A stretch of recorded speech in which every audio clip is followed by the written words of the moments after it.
nirudieni mimi, asema Bwana.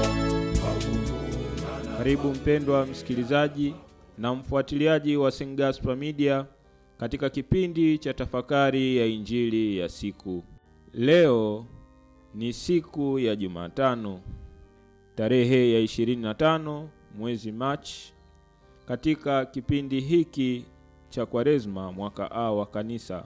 Na kwa namna pekee leo Mama Kanisa anaadhimisha sherehe ya kupashwa habari ya kuzaliwa Bwana. Masomo yetu ya leo, somo la kwanza linatoka katika kitabu cha Nabii Isaya sura ile ya 7 aya ya 10 hadi ya 14. Somo la pili linatoka katika waraka kwa Waebrania sura ya 10 aya ya 4 hadi ya 10, na Injili inatoka kwa mwinjili Luka sura ya kwanza aya ya 26 hadi ya 38. Karibu tusikilize Injili. Somo la Injili takatifu ilivyoandikwa na Luka. Mwezi wa 6, malaika Gabrieli alitumwa na Mungu kwenda mpaka mji wa Galilaya jina lake Nazareti, kwa mwanamwali bikira aliyekuwa ameposwa na mtu jina lake Yusufu wa mbari ya Daudi, na jina lake bikira huyo ni Mariamu. Akaingia nyumbani kwake akasema, salamu, uliyepewa neema, Bwana yu pamoja nawe. Naye akafadhaika sana kwa ajili ya maneno yake, akawaza moyoni, salamu hii ni ya namna gani? Malaika akamwambia, usiogope Mariamu, kwa maana umepata neema kwa Mungu. Tazama, utachukua mimba na kuzaa mtoto mwanamume, na jina lake utamwita Yesu. Huyo atakuwa mkuu, ataitwa mwana wa Aliye Juu, na Bwana Mungu atampa kiti cha enzi cha Daudi baba yake. Ataimiliki nyumba ya Yakobo hata milele, na ufalme wake utakuwa hauna mwisho. Mariamu akamwambia malaika, litakuwaje neno hili, maana sijui mume? Malaika akajibu akamwambia, Roho Mtakatifu atakujilia juu yako, na nguvu zake Aliye Juu zitakufunika kama kivuli. Kwa sababu hiyo, hicho kitakachozaliwa kitaitwa kitakatifu, mwana wa Mungu. Tena, tazama, jamaa yako Elizabeti naye amechukua mimba ya mtoto mwanamume katika uzee wake, na mwezi huu ni wa 6 kwake yeye aliyeitwa tasa, kwa kuwa hakuna neno lisilowezekana kwa Mungu. Mariamu akasema, tazama, mimi ni mjakazi wa Bwana, na iwe kwangu kama ulivyosema. Kisha malaika akaondoka akaenda zake. Neno la Bwana. Sifa kwako Kristo. Ndugu wapendwa, tunapotafakari sehemu ya Injili takatifu tuliyotoka kuisikia kutoka kwa mwinjili Luka, leo tunapoadhimisha sherehe ya Bikira Maria kupashwa habari ya kuzaliwa Bwana. Mara 3 kila siku Kanisa hukumbuka fumbo la sherehe hii linaposali sala ya malaika wa Bwana. Maria alikubali kuwa mama wa Mungu, ingawa hakuwa anafahamu maana yake kwa wakati ule. Alisikia wito wa Mungu uliomfikia kwa njia ya malaika Gabrieli, na aliuitikia kwa moyo wote. Tazama, mimi ni mtumishi wa Bwana, nitendewe ulivyonena. Rejea Injili ya mwinjili Luka sura ya 1 aya ya 38. Kwa kuitikia kwake wito wa Mungu, leo mkombozi mwana wa Mungu ametungwa mimba tumboni mwake. Tufuate mfano wa mama yetu, tuwe watumishi wa Bwana walio tayari kuruhusu mapenzi yake kwetu yatimizwe kama tunavyosali kwenye sala ya Baba Yetu. Injili yetu ya leo itutafakarishe juu ya mambo kadhaa, juu ya mama yetu Bikira Maria na juu ya mama yetu Elizabeti, ambaye tunasikia Bikira Maria hakipewa habari za mimba yake. Mambo ya kujifunza kutoka kwa mama Bikira Maria. Jambo la kwanza ni fadhila ya unyenyekevu. Mama Bikira Maria anakubali kwa unyenyekevu kupokea mpango wa Mungu na anakubali kumleta mkombozi duniani. Mama Bikira Maria anakuwa ni kielelezo cha unyenyekevu.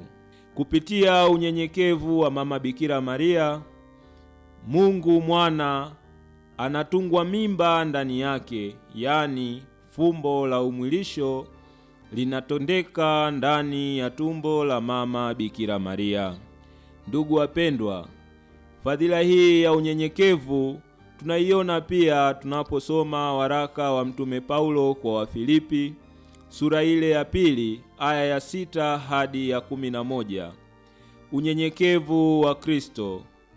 Kristo ambaye anajinyenyekeza na anakuwa tayari kuwa mwanadamu na kuacha utukufu, na si tu kuacha utukufu, hata kuwa tayari kwa ajili ya kufa kifo cha aibu, ili mimi na wewe tupate ukombozi. Jambo la pili tunalojifunza kwa mama yetu Bikira Maria ni kuwa tayari kuruhusu mapenzi ya Mungu yatimizwe katika maisha yetu.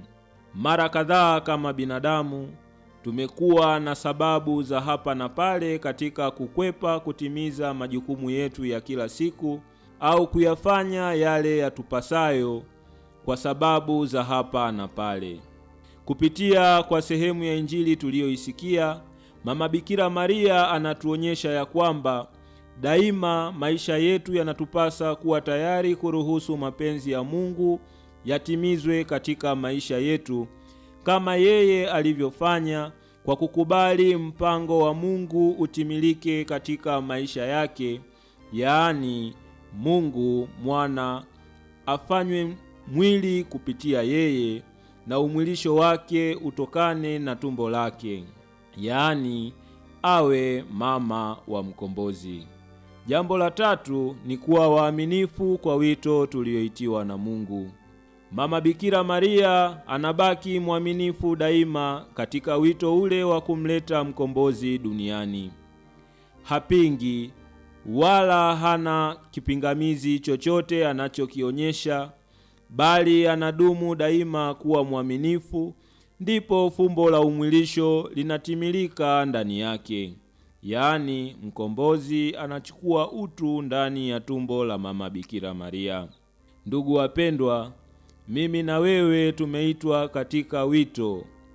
Huenda ukawa ni wito wa ndoa, huenda ukawa ni wito wa utawa, huenda ukawa ni wito wa ukasisi. Je, ni mara ngapi mimi na wewe tunabaki waaminifu katika wito tulioitiwa na Mungu? Je, ni mara ngapi tunasahau lengo msingi la wito tulioitiwa na Mungu na kwenda kinyume na wito wetu?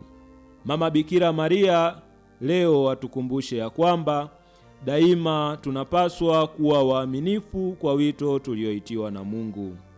Sehemu tuliyosikia malaika akizungumza juu ya Elizabeti inapatikana katika masimulizi ya Zakaria na malaika katika ile Injili ya Luka sura ya 1 aya ya 5.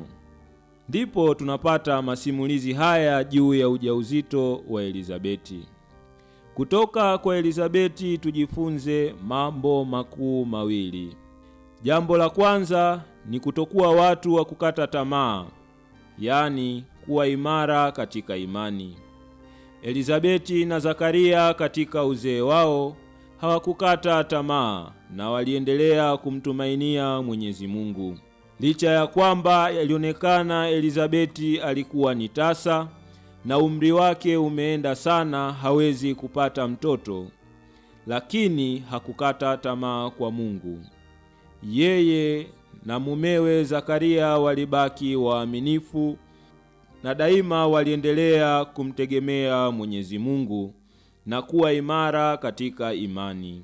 Mungu kwa njia ya malaika anawaona Zakaria na Elizabeti na anajibu matamanio yao ya muda mrefu kwa kuwajalia mtoto, yaani mtangulizi wa Kristo, Yohane Mbatizaji. Mimi na wewe tujiulize swali hili: ni mara ngapi katika maisha tumekata tamaa? Ni mara ngapi katika maisha tunayumbishwa na shida na matatizo mbalimbali ambayo tunakumbana nayo?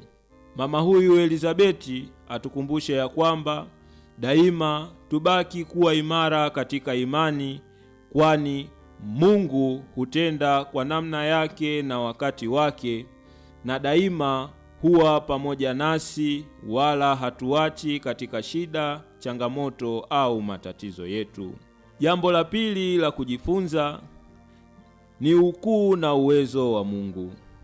Ukuu na uwezo wa Mungu wapita ufahamu wetu wa kibinadamu. Hili tunaliona katika umwilisho wa Kristo ndani ya Mama Bikira Maria. Tunaliona pia hata katika ujauzito ambao Elizabeti anaupata katika umri wake wa uzee, na yeye ambaye alionekana tasa, alionekana kwamba hawezi kushika mimba wala kuwa na mtoto kwa sababu ya umri mkubwa, lakini pia kwa sababu ya kuwa tasa. Kupitia hili Mungu anajidhihirisha kwake anapomsaidia Elizabeti kupata ujauzito wa mtangulizi wa Masiha, yaani Yohane Mbatizaji, kwa uwezo wa Roho Mtakatifu. Hali kadhalika, jambo hili linatuonyesha ya kwamba Mungu daima ni mkuu na ukuu wake wapita fahamu zetu za kibinadamu. Niwaalike ndugu wapendwa, tuendelee kuutumainia ukuu wa Mwenyezi Mungu. Tuendelee kumtazama Mwenyezi Mungu katika hali zetu zote za maisha, tukiamini ya kwamba ukuu wake wapita fahamu zetu, na yeye hutenda katika namna ambayo sisi hatuifahamu, bali yeye anatenda katika ile namna impendezayo. Na kushukuru kwa kutafakari pamoja nami injili ya leo. Niliyekuletea tafakari hii ni mimi Frateri Deogratias Macha wa shirika la wamisionari wa damu takatifu ya Yesu kutoka seminari kuu ya Mtakatifu Gaspari del Bufalo, Kola, Morogoro. Tumsifu Yesu Kristo. Milele amina.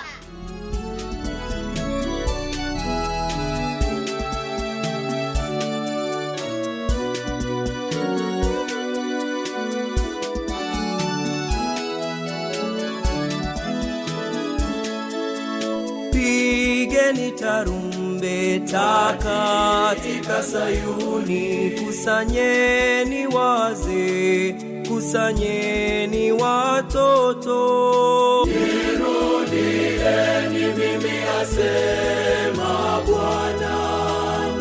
Nirudieni mimi asema Bwana.